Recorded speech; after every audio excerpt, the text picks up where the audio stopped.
नमस्कार बच्चों। आज हम पढ़ने और समझने वाले हैं क्लास 10th हिंदी की वर्कशीट नंबर 11 यानी कि कार्यपत्रक संख्या 11 को। यह आपकी 30 जुलाई 2021 की वर्कशीट रहेगी। आज की इस वर्कशीट में एक बार फिर से हम अपठित पद्यांश का अभ्यास करेंगे। अपठित का अर्थ होता है जो हमने पहले नहीं पढ़ा, और पद्यांश का अर्थ होता है पद्य का अंश या फिर कविता का अंश। आज की जो कविता का अंश है वो मातृभूमि को समर्पित है, यानी मातृभूमि की बात की जा रही है, मातृभूमि की सुंदरता की बात की जा रही है, मातृभूमि के सौंदर्य के साथ साथ मातृभूमि के जो हमारे ऊपर उपकार है उसकी बात इस कविता के अंश में की गई। आज की कविता का अंश थोड़ा सा कठिन रहेगा क्योंकि इसमें काफी सारे तत्सम शब्द हैं। तत्सम शब्द कौन से होते हैं? वो शब्द जो संस्कृत से ज्यों के त्यों हिंदी में आ गए। चलिए सबसे पहले हम इस पद्यांश को समझने की कोशिश करते हैं, उसके बाद इस पर आधारित प्रश्नों को हल करेंगे। यहां पर बात की जा रही है धरती की, पृथ्वी की, मातृभूमि की सुंदरता की। नीलांबर परिधान हरित पट पर सुंदर है। पट मतलब स्थल हो गया, पट का मतलब वस्त्र भी होता है, लेकिन यहां पे पट का मतलब स्थल हो गया, और परिधान का अर्थ होता है वस्त्र। ओके, नीलांबर परिधान हरित पट पर सुंदर है कि जो हरा भरा जो स्थल है उसके ऊपर नीले रंग का जो आकाश है वो एक कपड़े वस्त्र की तरह सुंदर लग रहा है। जब हम दूर तक देखते हैं तो वहां पर हमें आसमान और धरती मिले हुए दिखाई देते हैं, और ऐसे लगता है कि धरती ने ही आसमान को पकड़ रखा है, उसको पहन रखा है। तो कवि के अनुसार कि जो नीले रंग का आसमान है वो हरी भरी धरती पर ऐसे लग रहा है जैसे धरती ने नीले रंग के वस्त्र धारण किए हुए। सूर्य चंद्र युग मुकुट मेखला रत्नाकार है, और इस धरती पृथ्वी के सूर्य और चंद्रमा मुकुट हैं, और मेखला रत्नाकार है। रत्नाकार होता है सागर, सागर है वो करधनी के समान है। करधनी एक टाइप का आभूषण होता है कि जो सागर है, महासागर है, वो इस पृथ्वी के आभूषण है जो इसकी सुंदरता को और ज्यादा बढ़ा रहे हैं।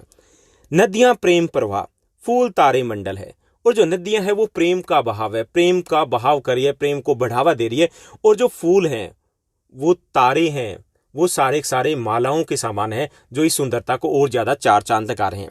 बंदीजन खगवृद शेष फन सिंहासन है।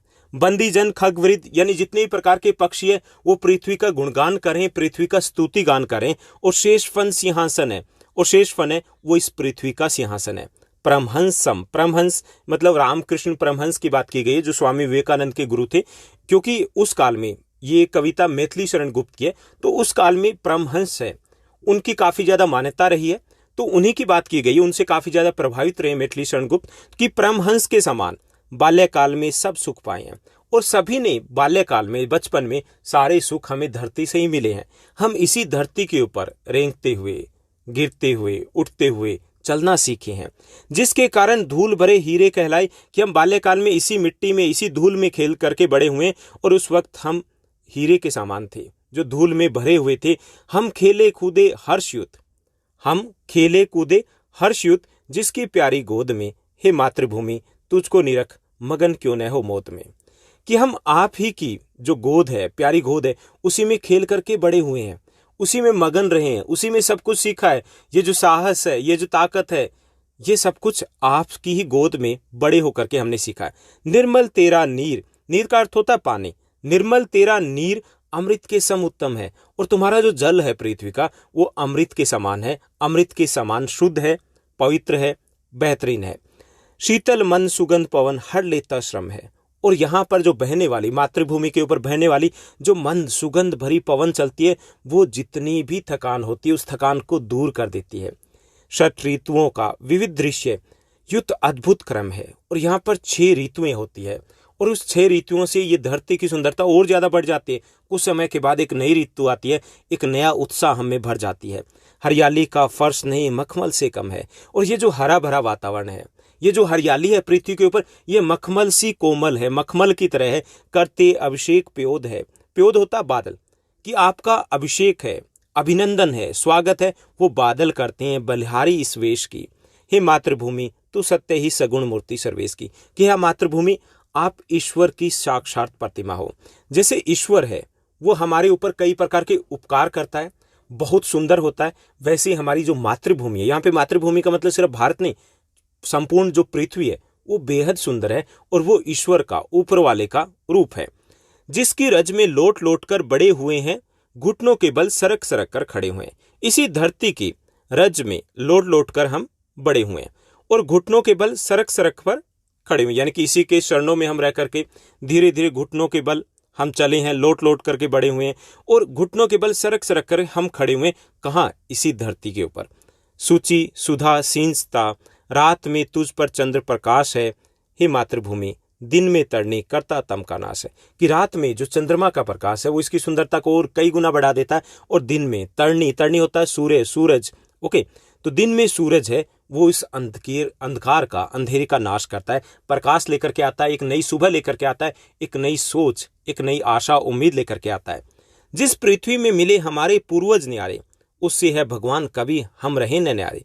कि जिस धरती को सींचा हमारे पूर्वजों ने, उस धरती से हम कभी ना अलग हों, लोट लोट कर वही हृदय को शांत करेंगे, उसमें मिलते समय मृत्यु से नहीं डरेंगे। कि हम इसी धरती के साथ रहना चाहते हैं, अगर जरूरत पड़ी, अगर आवश्यकता हुई तो हम इस धरती के लिए, इस पृथ्वी के लिए हम अपने प्राण भी न्यौछावर कर देंगे, हम अपना बलिदान भी दे देंगे। उस मातृभूमि की धूल में जब पूरे सन जाएंगे, होकर भव बंधन मुक्त हम आत्म रूप बन जाएंगे, और अंत में जीवन यात्रा पूरे करने के बाद हम इसी धरती में समा जाएंगे। क्योंकि जब शरीर है उसका अंत होता है तो इसी धरती में समा जाता है, इसी धरती का एक भाग बन जाता है। तो यहाँ पर मातृभूमि की बात की गई थी, उसके सौंदर्य की बात की गई है। तो यहाँ पे अलंकार की बात करें तो यहाँ पे श्रृंगार रस का प्रयोग किया गया, और अलंकार की बात करें तो मानवीकरण अलंकार के साथ साथ यहाँ पर अनुप्रास अलंकार का प्रयोग किया गया। ओके, तो यहाँ पर मानवीकरण अलंकार मतलब पृथ्वी को एक तरीके से मानव की तरह दिखाया गया, जो सजती है, संवरती है। ओके, तो इसलिए यहाँ पर मानवीकरण अलंकार है, अचेतन वस्तुओं को चेतन की तरह दिखाया गया। और श्रृंगार रस का प्रयोग है, श्रृंगार रस का स्थायी भाव होता है रति, यानी कि यहाँ पर सौंदर्य और प्रेम दोनों की बात की गई। ओके, अब हम बात करते हैं इस वर्कशीट पर आधारित कुछ प्रश्नों की, जो काफी सारे प्रश्न पूछे गए। पहला जो हमारा प्रश्न है, निम्नांकित शब्दों के अर्थ लिखिए। काफी सारे शब्द दिए गए, उनके हमें अर्थ लिखने।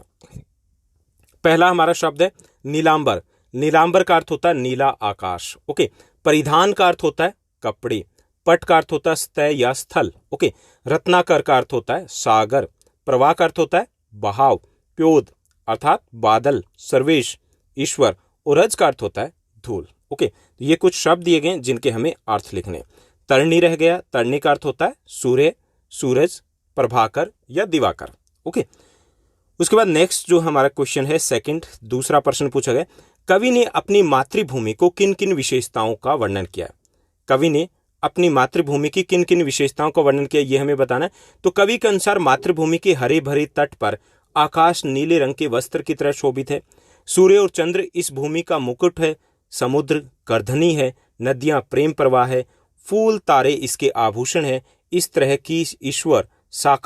तरह ये ईश्वर की साकार मूर्ति है मातृभूमि। ओके, यानी कि ईश्वर की तरह, ऊपर वाले की तरह है ये धरती, ये पृथ्वी, ये मातृभूमि। उसके बाद तीसरा जो हमारा प्रश्न दिया गया, तीसरा प्रश्न है, कवि ने मातृभूमि को ईश्वर का साकार रूप किस आधार पर बताया। उन्होंने ईश्वर से तुलना किया मातृभूमि की। कैसे? मातृभूमि को कवि ने ईश्वर का साकार रूप बताया, क्योंकि ईश्वर की तरह ही मातृभूमि का मुकुट सूर्य और चंद्र के समान है। शेषनाग का फन सिंहासन के समान है। बादल निरंतर इसका अभिषेक करते हैं और पक्षी प्रातः चहचहाकर इसका गुणगान करते हैं, इसलिए इसकी तुलना ईश्वर से की गई है। उसके बाद चौथा प्रश्न दिया गया। चौथा हमारा प्रश्न रहेगा, प्रस्तुत कविता में किस रस एवं अलंकार का प्रयोग हुआ है, नाम एवं उसकी विशेषताएं बताइए। तो प्रस्तुत कविता में श्रृंगार रस का प्रयोग हुआ है और मानवीकरण तथा अंत्यानुप्रास अलंकार का प्रयोग किया गया। ओके, श्रृंगार रस क्या होता है? इसका स्थायी भाव रति होता है। इसमें सौंदर्य और प्रेम का वर्णन किया जाता है। तो यहाँ पर पृथ्वी के सौंदर्य का वर्णन किया गया और साथ साथ प्रेम का वर्णन भी किया गया, जो हमारा पृथ्वी के साथ जो नाता है, मातृभूमि के साथ नाता है, उसका वर्णन किया गया। तो यहाँ पर श्रृंगार रस का प्रयोग किया गया। दूसरा यहाँ पर मानवीकरण अलंकार है। मानवीकरण अलंकार क्या होता है? अचेतन जो निर्जीव वस्तुएं होती है उसमें मानवीय क्रियाओं का आरोपण किया जाता है। जैसे बादल हंसे, ओके, बारिश मुस्कुराई।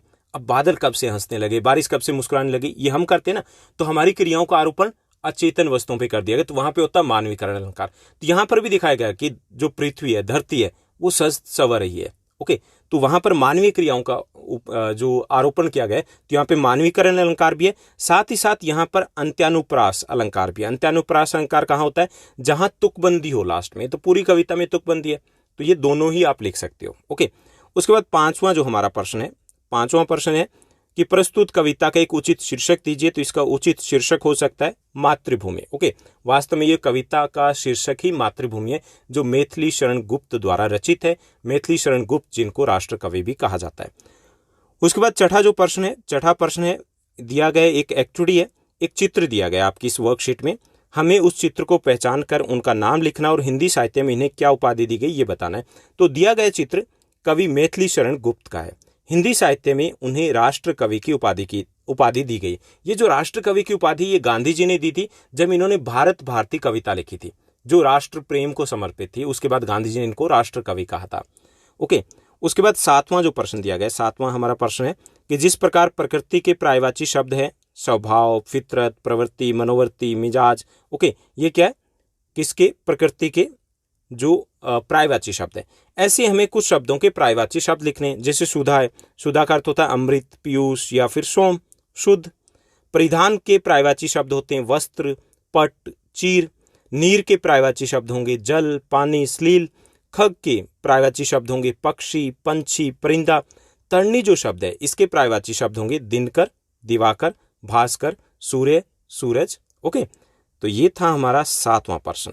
उम्मीद करता हूं सब कुछ अच्छे से आपको समझ में आया होगा। उसके बाद आठवां जो हमें प्रश्न दिया गया, ये एक बार फिर से एक और गतिविधि दी गई, एक्टिविटी दी गई। इसमें हमें प्रकृति से संबंधित एक कविता की रचना करना है।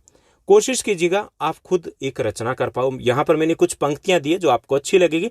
अगर आप खुद रचना नहीं करते हो तब आप इन पंक्तियों को लिख सकते हो। ओके, तो यहाँ पर एक कविता है जो प्रकृति से संबंधित है, कुछ ही पंक्तियां दी गई। कोशिश करना आप पूरी को लिखो।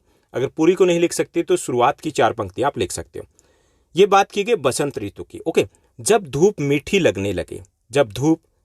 लगने लगे, सर्दी कुछ कम लगने लगे, मौसम में बाहर आने लगे, ऋतु दिल को लुभाने लगे, मान लेना वसंत आ गया, रंग बसंती छा गया। जब धूप मीठी लगने लगे, सर्दी कुछ कम लगने लगे, मौसम में बाहर आने लगे, ऋतु दिल को लुभाने लगे, मान लेना वसंत आ गया, रंग बसंती छा गया। चांद भी खिड़की से ओझल झांकने लगे, चुनरी सितारों की झिलमिलाने लगे, यौवन जब फाग गीत गुनगुनाने लगे, चेहरों पर रंग अबीर गुलाल छाने लगे, मान लेना बसंत आ गया, रंग बसंती छा गया। तो ये कुछ पंक्तियां जो प्रकृति से संबंधित थी, जिसमें बसंत ऋतु के आगमन की बात की गई कि जब बसंत ऋतु आती है तो क्या क्या बदलाव आते हैं। ऐसे ही कोई और पंक्तियां प्रकृति से संबंधित आप खुद लिख सकते हो, या फिर इन्हीं पंक्तियों को आप पूरा लिखना चाहो पूरा लिख सकते हो, या फिर इसका एक अंश, एक जो भाग है, काव्यांश है, वो ये आप लिख सकते हो। तो ये थी हमारी आज की आसान सी वर्कशीट। उम्मीद करता हूँ सब कुछ अच्छे समझ में आया होगा। अगर आपको ये वीडियो, ये वर्कशीट अच्छी लगी तो इस वर्कशीट को लाइक और शेयर करना मत भूलिएगा। आज के लिए बस इतना ही। Thank you, bye bye, have a nice day. मिलते हैं नेक्स्ट वीडियो में।